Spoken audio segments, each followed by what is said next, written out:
Thanks for watching. Don't forget to like, comment, share and subscribe to Mufti Tariq Masood, famous scholar. صحیح حدیث سے بھی ہمیں پتہ چلتا ہے، قرآن سے بھی ہمیں پتہ چلتا ہے کہ ارض شام میں جتنے پیغمبر دفن ہیں اتنے کسی اور جگہ پہ دفن نہیں ہیں، کیونکہ بہت زیادہ پیغمبر اللہ نے وہاں بھیجے ہیں بنی اسرائیل میں۔ تو حضرت ابراہیم علیہ السلام کی جو بیٹے تھے حضرت اسحاق علیہ السلام، حضرت اسحاق علیہ السلام کی ساری آل اولاد یہ ارض شام میں ہی پلی ہے یعقوب علیہ السلام تک، اور یعقوب علیہ السلام پھر ہجرت کر کے چلے گئے تھے مصر کی طرف، تو پھر بنی اسرائیل مصر میں آباد ہو گئے۔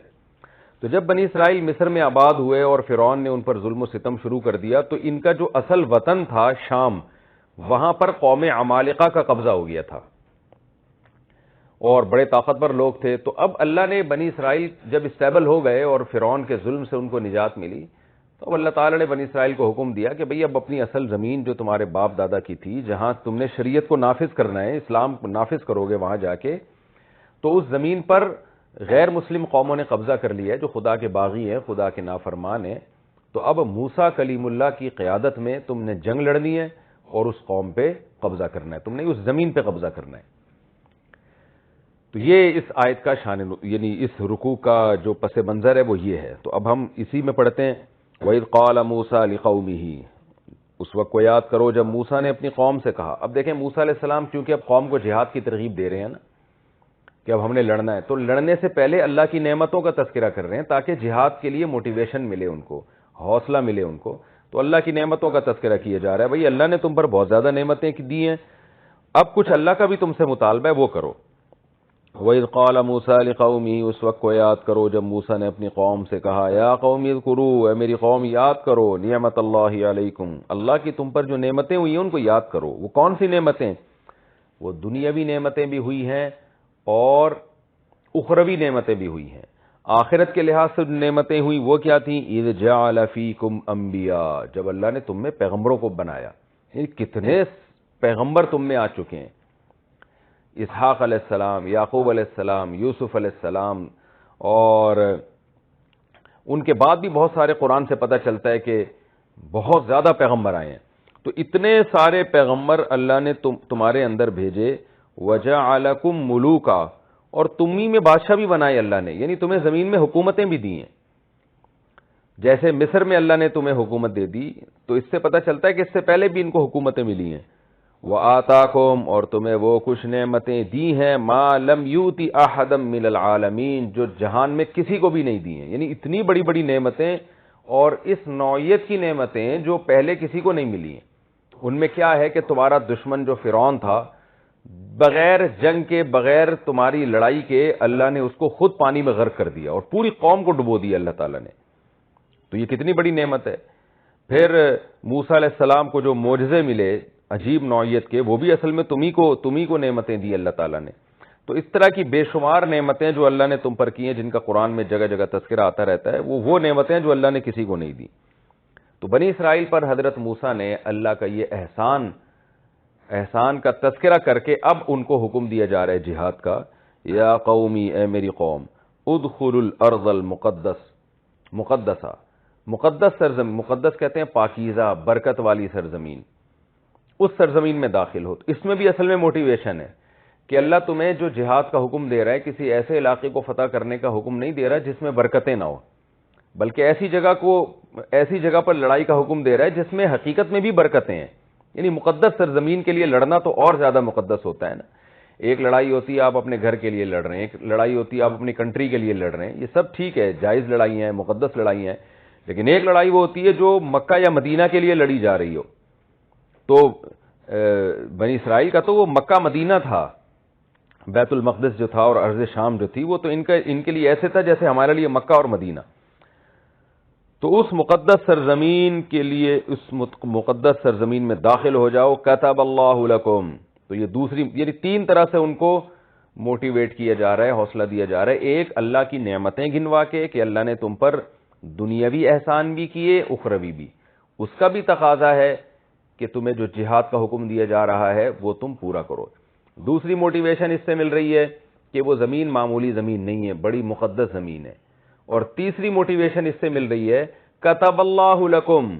ہم پہلے سے بتا رہے ہیں اللہ نے تمہارے مقدر میں لکھ دی ہے، یعنی فتح تمہارا مقدر ہے، اگر تم لڑو گے تو فتح تمہارا مقدر ہے، یقینی فتح ہوگی۔ تو اب بتائیے کہ کیا رہ گیا؟ پیغمبر کی زبان سے یہ وعدہ کیا جا رہا ہے۔ اس کو مقدس سرزمین کیوں کہا گیا؟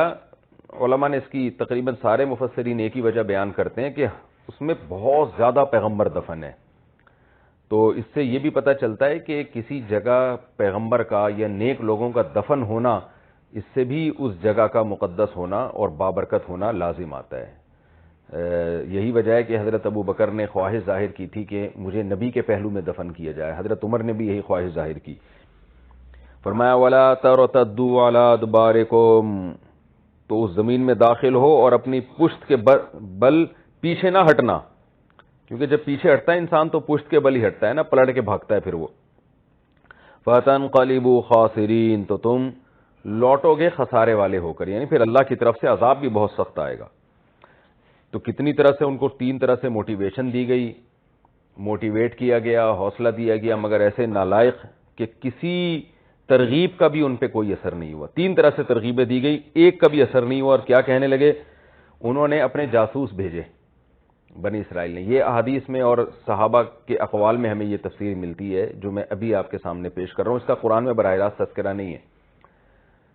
تو انہوں نے اپنے جاسوس بھیجے کہ یار جا کے پہلے چیک کر کے آؤ قوم ہے کس ٹائپ کی۔ تو جب یہ جاسوس وہاں گئے ہیں تو کہا جاتا ہے کہ 12 افراد تھے، جو ان کے 12 سردار تھے نا، انہوں نے انکوائری کروائی،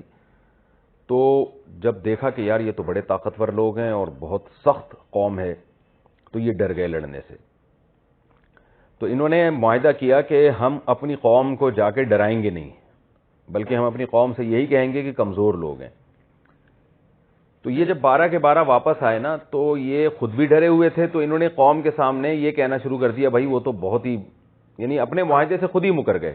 سوائے 2 افراد کے۔ تو ان میں ایک کا نام تھا یوشع ابن نون اور دوسرے کا نام تھا لب ابن یوقنا۔ تو یہ 2 نام ملتے ہیں۔ یہ جو تفسیریں ہیں نا، یہ صحیح حدیثوں میں نہیں ہے، بلکہ یعنی حدیث سے میری مراد نبی صلی اللہ علیہ وسلم کے اقوال میں نہیں ہے، بلکہ قرآن کی بہت سی آیتوں کی تفسیر ہمیں صحابہ کرام سے، عبداللہ بن عباس، عبداللہ بن مسعود اور دیگر اصحاب سے ہمیں ملتی ہیں، تو وہ بھی ہمارے لیے قابل اعتماد ہیں۔ اور کچھ تفسیریں ایسی ہیں جو ہمیں یعنی اسرائیلی روایات سے بھی ملتی ہیں، یعنی قرآن میں واقعہ تو بیان کیا گیا جیسے 2 فرد تھے لیکن نام نہیں ہے، تو وہ ہمیں یہود و نصارہ کی کتابوں میں ملتی ہیں، کیونکہ یہ انہوں نے بھی ان واقعات کو یعنی ان کی کتابوں میں بھی تذکرہ ملتا ہے، تو وہ نام بھی مینشن کرتے ہیں۔ اور تو حدیث میں آتا ہے کہ لا تصدقوہ ولا تکذبوہ،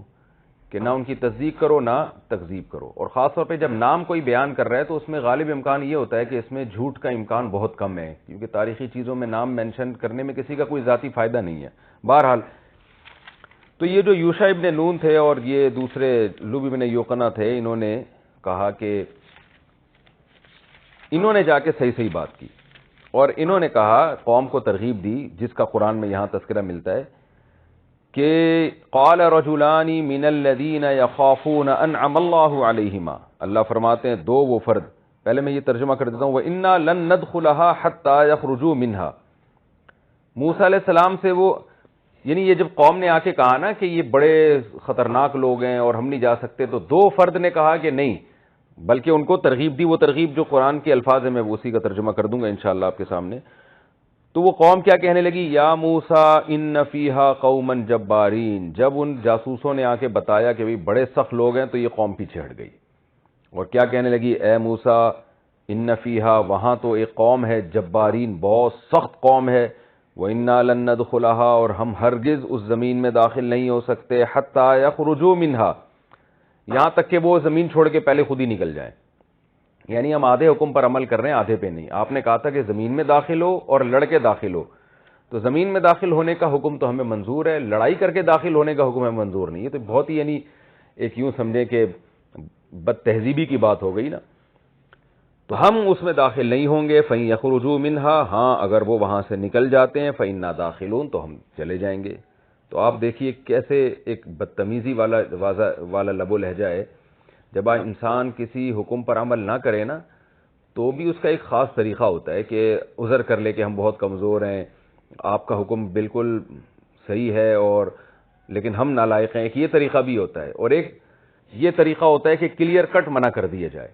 تو یہاں سے پتہ چل رہا ہے کہ بنی اسرائیل نہ صرف یہ کہ حضرت موسیٰ کی حکم عدولی کر رہے تھے، بلکہ انداز بیان بھی ان کا ٹھیک نہیں تھا، اور واضح لفظوں میں انکار کر رہے ہیں کہ یہ ہم سے ہو ہی نہیں سکتا، اور ایک قسم کا گویا تمسخر ہے کہ وہ پہلے علاقہ چھوڑ کے چلے جائیں تو پھر ہم چلے جائیں گے۔ قال رجلان من الذین یخافون، ہر قوم میں جہاں برے لوگ ہوتے ہیں اچھے بھی ہوتے ہیں، اللہ فرماتے ہیں دو شخص تھے جن پر جو اللہ سے ڈرا کرتے تھے، انعم اللہ علیہما، ان پر اللہ کا انعام ہوا تھا۔ وہ کیا کہنے لگے؟ ادخلوا علیہم الباب، داخل ہو جاؤ ان پر، اس قوم پر، الباب دروازے تک۔ یعنی ان دو فردوں کو یہ اندازہ تھا کہ جب اللہ نے فتح اور نصرت کا وعدہ کیا ہے، اللہ نے یہ کہہ دیا ہے کہ تمہاری قسمت میں وہ لکھ دی گئی ہے،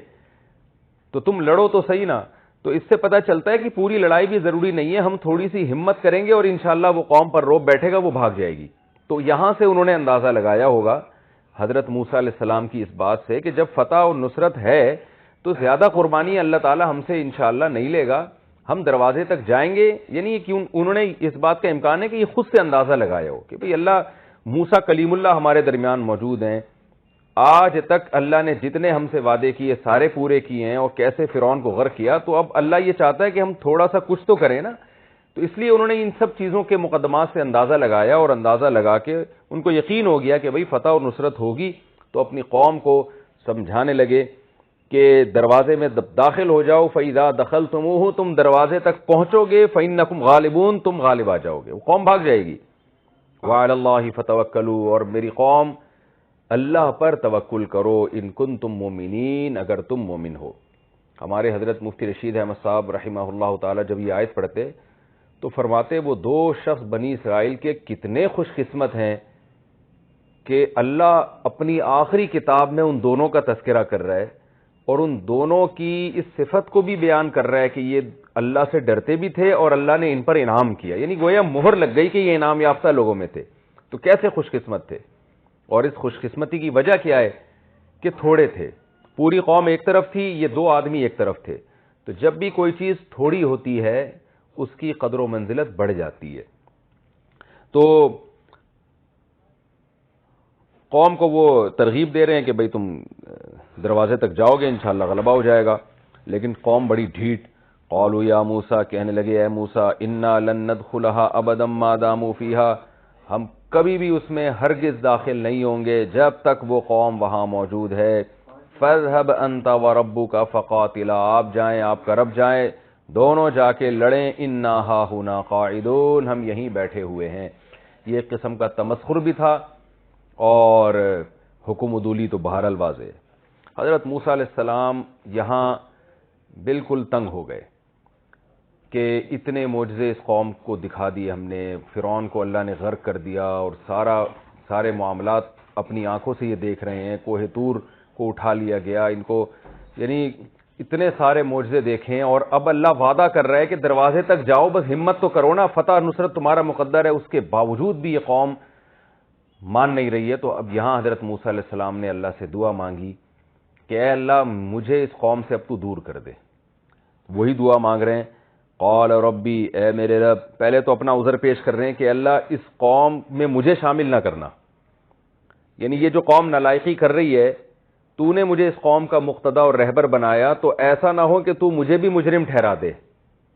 کہ اے موسیٰ ہم نے تجھے کہا تھا کہ تو اس قوم کو لے کے حملہ کر، اور تو حملہ کیوں نہیں کر رہا۔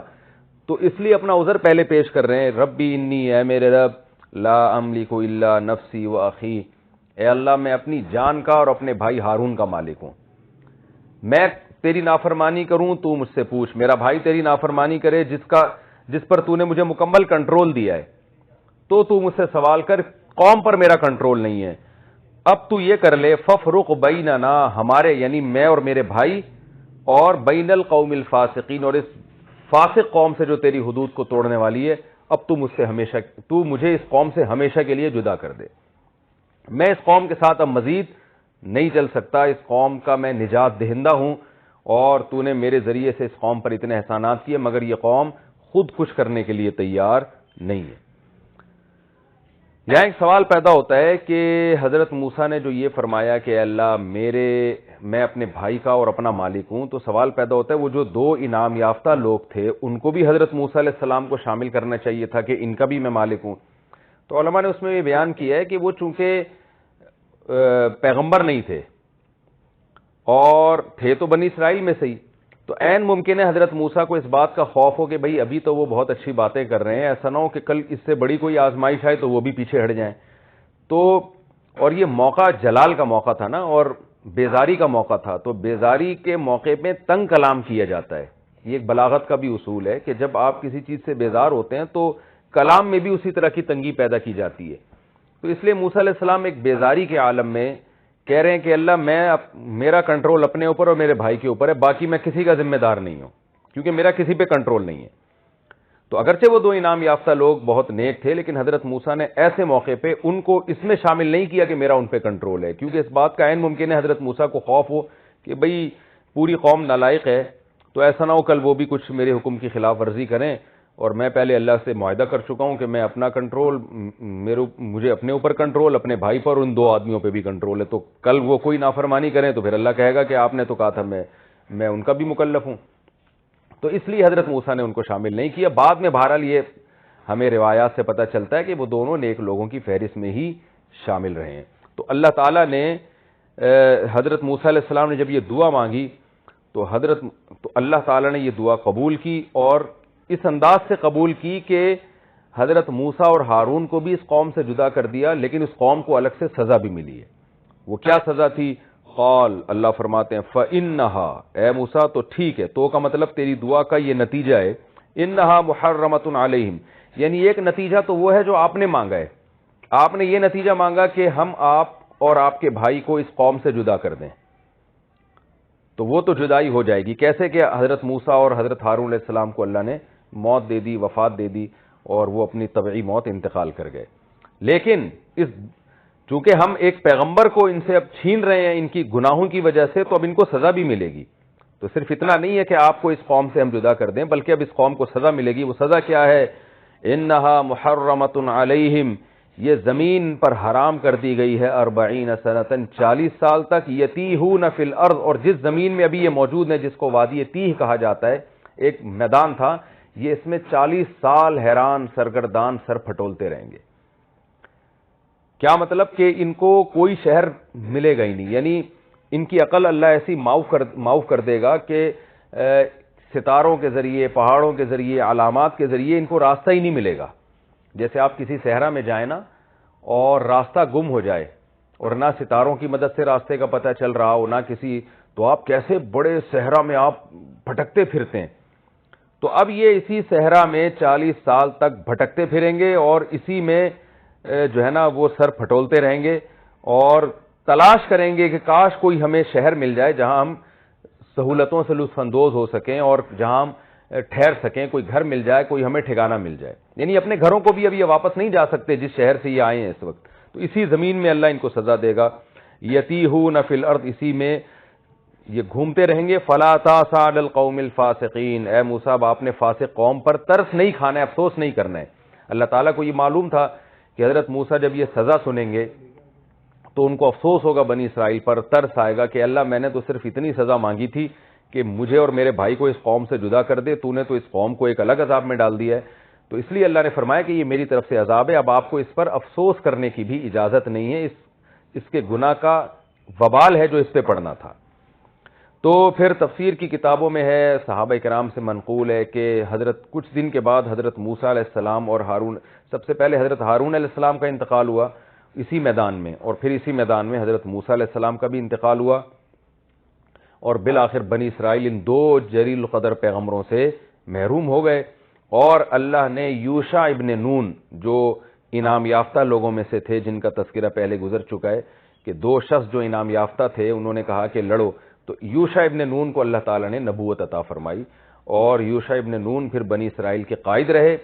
40 سال میں جتنے، کہا جاتا ہے کہ جتنے بنی اسرائیلی تھے وہ اسی میدان میں حیران سرگردان سر پھٹولتے پھٹولتے مر گئے، وہاں ان کی نسلیں پیدا ہوئیں، اور 40 سال کے بعد ان بنی اسرائیل میں سے کوئی بھی زندہ نہیں تھا، سب ان کی نسلیں، نئی نسل آ چکی تھی۔ پھر اس نئی نسل نے یوشع ابن نون علیہ السلام زندہ تھے، تو یوشع ابن نون علیہ السلام کی قیادت میں پھر اس نئی نسل نے جہاد کیا اور قوم عمالقہ پر قبضہ کیا، اور پھر اس کا واقعہ قرآن میں بھی ہے اور دوسری تفسیر کی کتابوں میں بھی۔ پھر بعض روایات کے مطابق تو اسی میں داؤد علیہ السلام تھے جنہوں نے لڑائی کی ہے، جالوت کو قتل کیا اور اللہ نے ان کو خلافت دی، اور بعض حضرات کہتے ہیں یہ اس کے بعد کا واقعہ ہے۔ بہرحال یوشع ابن نون کی قیادت میں لڑائی ہوئی اور اللہ تعالیٰ نے بیت المقدس پہ یہودیوں کو قبضہ عطا کیا۔